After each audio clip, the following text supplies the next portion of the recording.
Have you ever played S.T.A.L.K.E.R, Shadow of Chernobyl? Have you played the S.T.A.L.K.E.R Anomaly mod? Have you played DayZ before? Whether your answer is yes or no, if you're into realistic shooters, or even survival shooters, you should try this game. This is STALCRAFT, a game based on a hit video game series, S.T.A.L.K.E.R Shadow of Chernobyl, S.T.A.L.K.E.R Clear Sky, and S.T.A.L.K.E.R Call of Pripyat, and soon to come S.T.A.L.K.E.R 2 Heart of Chernobyl. Most people may not know, but these games are based off of a book called Roadside Picnic by the I'm not gonna even try to pronounce that, which is based off a film S.T.A.L.K.E.R by Andrei Tarkovsky. If you've never read the book or watched the film, I highly recommend it. But back to STALCRAFT and why you should give it a try. Free to play STALCRAFT is a dynamic MMO FPS with survival horror elements, set in an open world of the Chernobyl exclusion zone. This game was made and published by Expo Games. This team was originally a Minecraft mods team, which explains the blockiness style of the game. They wanted to base their game in the S.T.A.L.K.E.R universe and decided to create their own standalone game on its own engine, which in my opinion is executed very well. This is definitely an MMO game though, so if you're not ready to grind, be ready to be stuck behind. This game includes a lot of really good features for PvP and PvE. There's a story for the game as well, which does include occasional cutscenes that fit in the game's atmosphere very well. For the tutorial, you start in the Chernobyl nuclear power plant, well, what's left of it anyways, and you're instructed on how to escape by your unknown partner, who ends up shooting you over some weird artifact that isn't given a description. Then you get a screen asking you what faction you're going to play as. There are two factions. Number one being the S.T.A.L.K.E.R faction, and number two being bandits. I personally wouldn't say one is bad or good, because either way you are given the same side missions and quests in each faction. But I will say, if you want an easier start as bandit. You get an easier start because of the world's designed for the story missions mainly being on the bandit territory. So you're less likely going to run into other players or some. I would be more in depth on the story and how the factions work, but I think you should experience it for yourself. Plus, this is a video on why you should play STALCRAFT, not a lore video or a guide to be rich, but maybe I should make a video like that sometime.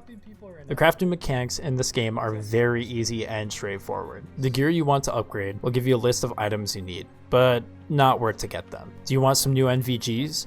Get some stinky root and some slime, then craft. Spend a few rubles and boom, new NVGs.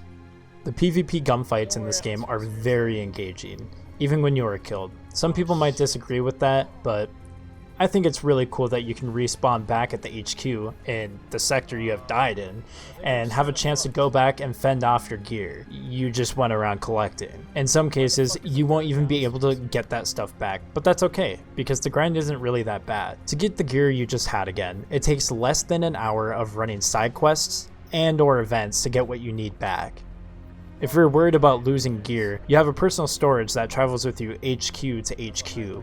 By the way, the storage is huge, and if you're willing to spend $5 for the premium the game provides, you get a slightly bigger storage. I wouldn't say it's needed, but if you're worried that you'll have too much stuff, $5 is enough to get you what you need. You also get boosts on XP for certain sectors and resources, but it's pretty minor. Now, some of you might be thinking, well, is this game pay to win? Or MMOs are extremely addictive and encourage you to spend money. Does this one? For most MMOs, this is true, but the Expo team did a really good job in implementing a way for the team to get their money for their hard-earned work and not throw it in your face with pay-to-win walls. Everything you purchase in STALCRAFT is strictly cosmetic or increases your storage, as mentioned before. If you see that as pay-to-win, you should try playing World of Warcraft or even Destiny 2 and come back when you have understood what pay-to-win is. I'm not trying to be rude, but I feel like many gamers don't understand what pay-to-win truly means. So here's the definition from the Urban Dictionary. Games that let you buy better gear or allow you to make better items than everyone else at a faster rate and then makes the game largely unbalanced, even for players who have the skill in the game without paying.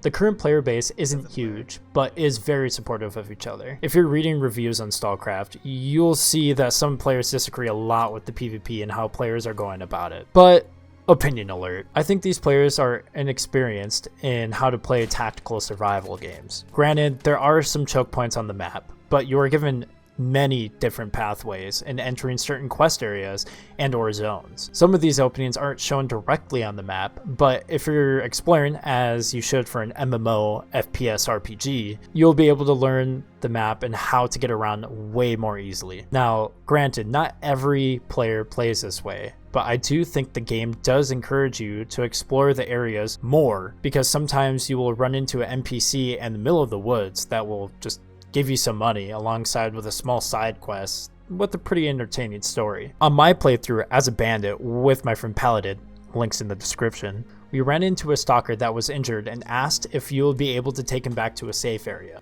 If agreed, you are teleported to an underground bar where you can bet on rat races and double your money.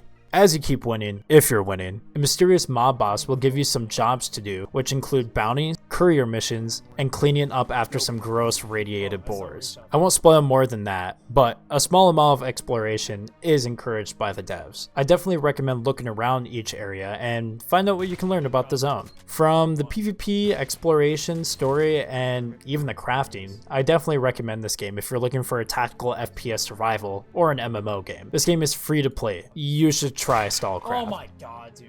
Fuck off.